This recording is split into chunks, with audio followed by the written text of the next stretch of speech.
Wait lang. Wala pangarap sa pinag-game mo ba? Ano mga nakaka-impluwensya sa kawalan ng focus ng isang estudyante? Siyempre, barkada. Pag bad influence, may influensyahan ka na. Ano ang magiging epekto ng kawalan ng gana sa pag-aaral ng isang estudyante? Mababa yung grades nila or may possibility din na mag-talk sila. Ano ang kahihit na... Makakat naman yun, di ba? Anong kahihit ng mga estudyanteng nawawala ng focus sa pag-aaral?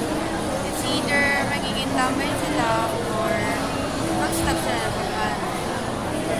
Ano mga mabubuti o mga magagandang paraan upang maiwasan ang mga hadlang sa pag-aaral? Piliin mo dapat yung mga barkadang sasamahan mo, huwag yung mga PI at yung mga good